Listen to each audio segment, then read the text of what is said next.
What the mainstream media was afraid to tell you about the news this week. Well, the mainstream media was obsessed with blaming President Trump for the coronavirus. Here are the things that happened that really matter. Wisconsin's largest school district refuses to tell parents if their minor children, kids in grade school, are transitioning to transgender.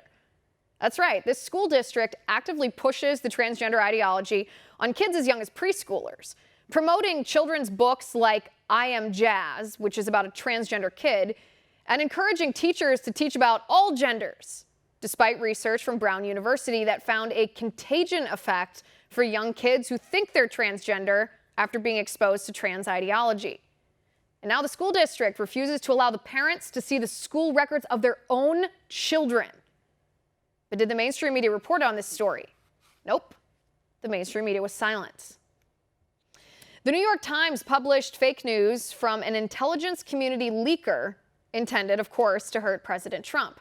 The Times reported that a classified briefing to House lawmakers showed Russia was meddling in our election to help Trump. But that's false. Intelligence community officials then said that's not what the briefing was about, and the New York Times report was overstated. There's no definitive proof that Russia is meddling to help Trump, and the briefer was known. She had a history of being inaccurate. But did the same mainstream media who freaked out about the original report correct the report with the facts? Only a tiny fraction of them did, and only briefly. The fake news was trumpeted a lot louder than the truth. According to a new report, 50% of child sex offenders in Minnesota aren't going to jail for their crimes. 50%. And 90% of predators caught with child abuse imagery, child pornography, were not sent to jail. I don't need to tell anybody that this is egregious, and the laws must be changed to protect kids and send child sex predators to jail.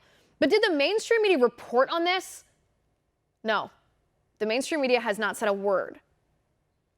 Bernie Sanders tells a lie, claiming all studies, conservative and progressive, say that his Medicare for All health care plan will save money.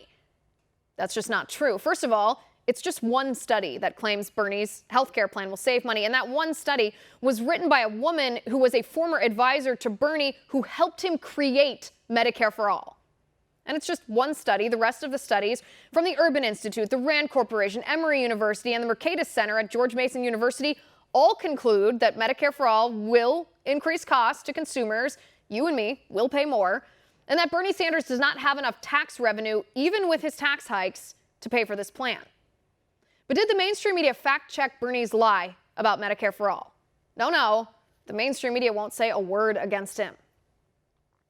According to Axios, President Trump and his associates are creating a deep state hit list of people who are subverting the president in the executive branch. The White House reportedly plans to replace those people with folks who support the president. And of course, the media and the Democrats freaked out. But did the mainstream media report that Obama, when he was president, fired all politically appointed ambassadors just as soon as he took office? Or that Clinton, when he was president, fired all U.S. attorneys except for one as soon as he took office in 1993? Or that Harry Truman, when he was president, fired his top general over disagreements on how the Korean War should be handled? No. The mainstream media pretended that when Trump does it, it's unprecedented, even though it's obviously not. The mainstream media doesn't care to report any of that to you, so we will.